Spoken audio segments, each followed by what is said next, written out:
Hello, hello, hello. It is Monday night, and that means it's time for... Let's talk about. It is time for Let's Talk About. We are here every Monday night. I'm Kim. That's Jeremy. Yeah. No, because I know, because we're the opposite way around when they look at us. G'day. I just wanted to get it right. Hey, we hope you're having a good start to your week. And we're here every Monday night talking about things that matter. Kim is actually an aromatherapist. It has nothing to do with tonight's topic. No, it doesn't. But actually, well, just quickly, what are we talking about tonight? We're talking about why it's important to buy sustainable and environmentally friendly products. Yeah. And there's a reason why we're talking about that tonight, because we're inspired, weren't we? Really? Yeah, we watched the David Attenborough new film on Netflix. If Yep. you've watched it, let us know in the comments. What did you think about it? Were you moved? Yeah. Are you going to watch it? Did you cry? Yes. I cried as well. Especially when the whales make the noise. It's going to make me teary already. Yeah. You know, I joined Greenpeace when I was a teenager and in my 20s because I wanted to save the whales. Yeah. I cried when I looked at David Attenborough, who's 94 now, I think. I thought, good grief, I hope I look that good. 93, isn't he? I think he's 94. I don't know. I've heard varying reports, but anyway. He was born in 1926, I think. Okay, I'm going to roll the music. Let's stop. A little bit of salt and pepper. I don't think we should talk about this. I think this song is sustainably sourced. I don't know about the salt. The salt, Maybe the yeah. pepper. So what do we sing? Quick. Let's talk about the environment. Let's talk about the environment. Baby. We should talk about the environment. More people should be talking about the environment. Yep. Let's talk about The environment. The The environment. The environment. Okay. Alrighty. So we were inspired by David Attenborough's latest offering, A Life on Our Planet, it's called, and it's a very personal journey, isn't it? He talks about this incredible life that he's had, and he's so thankful for it. I don't want to spoil the whole thing, but he really talks. He doesn't pull any punches about the state that our world is in at the moment, does he? Really? No. Yeah. So, what stood out for you? What do you want to say about it? So Apart I from guess watch it. it's really important, to know where your products come from and to know that they are environmentally friendly and sustainable. Now, it's really hard for a lot of you guys over here. Like, we're in Australia, and a lot of the Young Living products are sourced throughout the world. They because they come from plants and they're grown on literally every continent except for Antarctica. It's hard for you to trust that Young Living is doing the right thing. Sure, we have some farms here in Australia, and I've been lucky enough to visit the one up in Darwin and see how they grow the blue cypress and how they harvest it and all of that kind of stuff. So I'm able to trust in that process. Because we've seen it. Yeah, and we've also been to a lot of the other farms around the world, and seen how they produce things. So like the Helichrysum Farm, where, the reason why Gary started the Helichrysum Farm was because Helichrysum in the wild was actually being over-harvested to the point of it was on the extinction list. This is in Croatia. Yeah, and so he decided that there's got to be a better way for us to get helichrysum oil without causing the plants to become extinct. So he started farming it, and then he started teaching other farmers to farm it as well, so that it could be more sustainable rather than going out to the wild and just collecting it. And, people were just literally over harvesting till there was nothing left. And that's what happened with rosewood and spikenard as well. Like, that's why Young Living doesn't sell those particular oils anymore, because they can't source them sustainably. Like those two oils are off the list. But even sandalwood, Young Living stopped buying sandalwood from India because, once again, it's been over harvested, and they started originally getting a lot of their sandalwood from Hawaii, and then more recently from Australia, from Candelilla. And the interesting thing about it, like, I want to argue that sustainability is not just about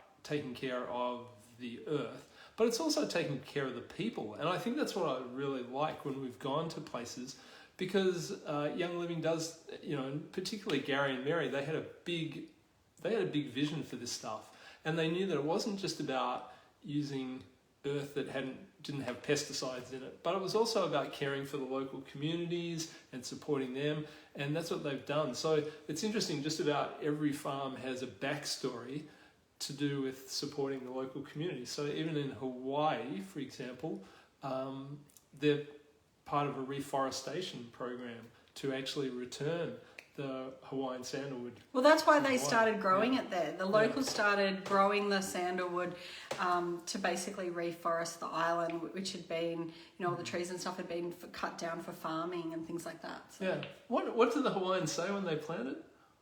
Something about I live and you live. Yeah, it's a really nice, beautiful saying. Yeah, when it's they like a plant the little trees. prayer that they say. So I think that's really important, that when we think about sustainability, it's got to be good for the planet, but it's also got to be good for the people. That's the other side of it. And a lot of people ask me whether essential oils are sustainable, because we're literally, you think about how many lemons go into a bottle of lemon oil, or how much lavender, or how much rose, or how much peppermint. But the thing is, I guess what Young Living are doing is, they're not spraying any pesticides or herbicides or insecticides, anything, onto the crops for a start. So there's no nasty chemicals going into the soil, and they're using like composting and worm farms and all the amazing, like if you want to learn more about when we went to Ecuador and we saw all the environmentally sustainable processes that they do over there, they do that. And even in terms of the trees, like like the blue cypress tree, when we went to the farm in Idaho and we saw them, they literally cut down the tree and they chip all of it and then they distill it, but every year they have a planting, and more Young Living members go back and they plant trees, and they are constantly renewing what they're taking from the earth. And the other thing they did was they purchased some land.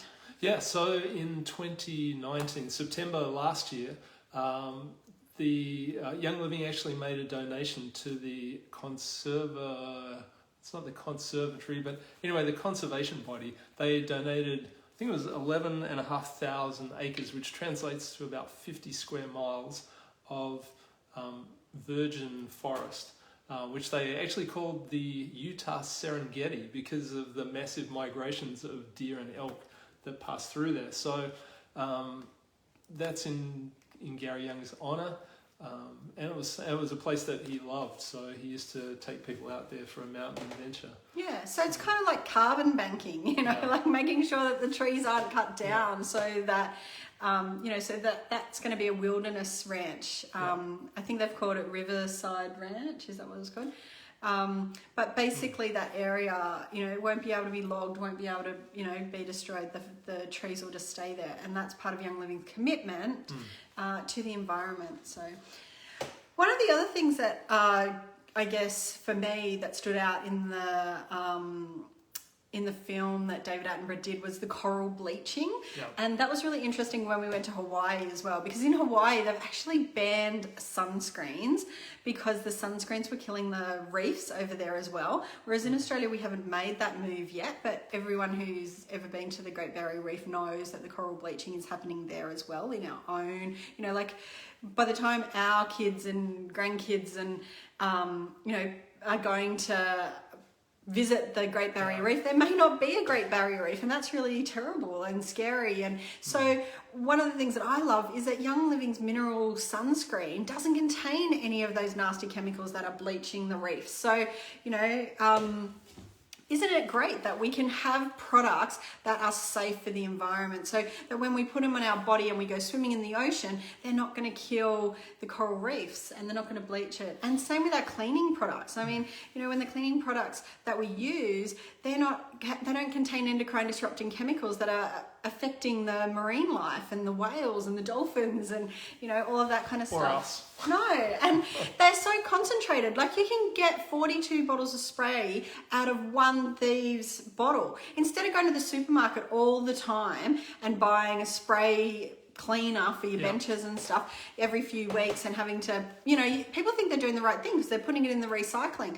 But recycling still takes a lot of energy to actually recycle that plastic. Whereas if we could actually reduce it in the first place by buying the spray cleaner in concentrate and making up and reusing our spray bottles all the time, then that's so much better for the environment. Well, realistically, you save 41 bottles, don't you? Well, that's right. Yeah. 41 bottles not going into landfill every time you buy a Thieves household cleaner. Yep. And plus you get the glass spray bottle, and that'll last for ever. Yep, until you let Jeremy drop it. I've never dropped it. Okay, so what else do you want to talk about? I guess the other thing is I often get asked questions about I saw a product that Young Living sells and it's got palm oil in it. Palm oil kills orangutans. And once again, David Attenborough talked about the orangutans. And we've been to Borneo, so another Young Living trip. Yeah. But in terms sorry, someone tried to ring me. In terms of Young Living's palm oil, it's actually sustainably sourced.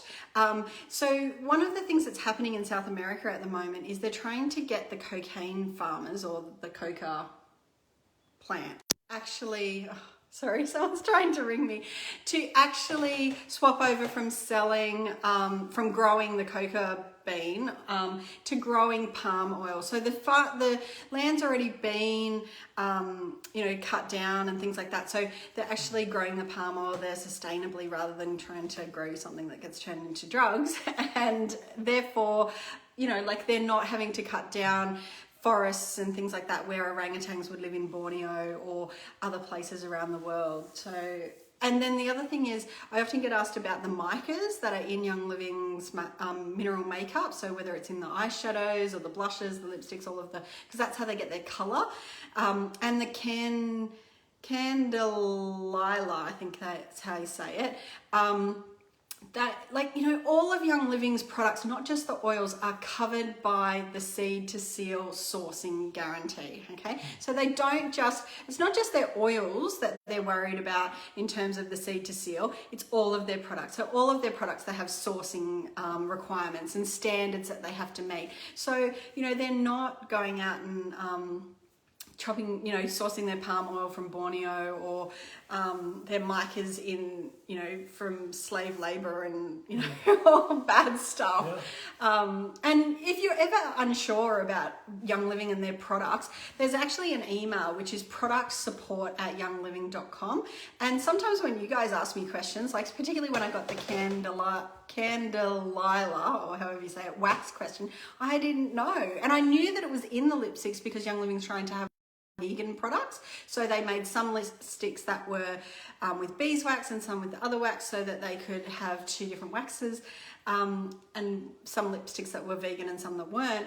And I was like, I don't know how they source it, so I sent an email off, and you can do that too if you're unsure, and they're really good at getting back to you. So there's lots of information out there. I was going to urge you, if you haven't looked at it for a while, just Google Young Living Farms or Global Farms. It'll take you to the Young Living Global Farm page, and it's fascinating just to go through each of the farms because there's just a short description, but each one talks about the sustainability aspect of it. And there's just super quickly, right? Think of botanical. In Chongon, Ecuador, we went there. Palo Santo, which is one of my favorite oils. Again, there's a huge controversy about that. People saying you should not use Palo Santo. Young Living, again, visionary. Gary Young bought this land which had some Palo Santo trees on it. He moved them. They're now growing a Palo Santo forest, so it can be sustainably sourced. Yeah. Ord River Sandalwood, one of our partner farms in Candelilla, they have this amazing water recycling program. So even stuff like the our 5x5 pledge, which came out towards the end of 2018, 5 years to a zero waste global aim. So, and we're getting close to that. Yeah. So, yeah. And I think it's really timely for people to look at the products where they, where you buy stuff from, what it comes in, all of those things. Like, does it come in? Well, Jeremy's got some of the packaging that Young Living sends out your orders in. So I know, I just saw that Julie Garlick commented that when she was in Hawaii and they went on a boat to swim with dolphins, they were asked not to swim in the ocean if they'd recently applied sunscreen. Julie's also got a great video on using the packaging to make beautiful gifts and things like that. So make sure you check that out. Yep. But yeah, Young Living is doing a lot to make sure that their products are environmentally sustainable. You know, they want to be around for the long term. So they're looking to the future, and they're always open to your suggestions as well. I know, I've had suggestions before about the makeup brushes and all that kind of stuff. So once again, you can send those suggestions to productsupport@youngliving.com. It's in the US, and they're always looking for product ideas that might be more environmentally friendly. So. And what a great conversation to have with people. If they watch the David Attenborough documentary, listen to that message and they're concerned. It's awesome to be able to, not like ram it down their throat, but to say, look, we're part of a company. We use products that are super sustainable, and that's so important to us. And people are interested in that. They really want to make those choices now. So yeah. So it's a pretty good thing. If you haven't watched it, watch it. Yep. It's an amazing show. You'll cry. Yeah, we can. We can all make a difference. We can all turn off more lights. We can, we've actually got Amanda Grist. She's volunteered to be a guest next week on Let's Talk About It. I've just dogged her in so that she can't get out of it. But she's going to talk about gardening and, using Young Living products in the garden. And so obviously we can all, be more environmentally aware and sustainable and all that kind of stuff. And I'm sure, as she just said, this topic is her passion. And, basically, being more environmentally friendly, we can all do our bit. So join us next week for our special guest, Amanda Grist, and we will see you then. Be sustainable. Oh, and tomorrow night we've got our back to school class as well. So my girls go back to school tomorrow, but some of your kids probably went back last week or today. So join us tomorrow night for that as well. See you guys. Bye. See ya.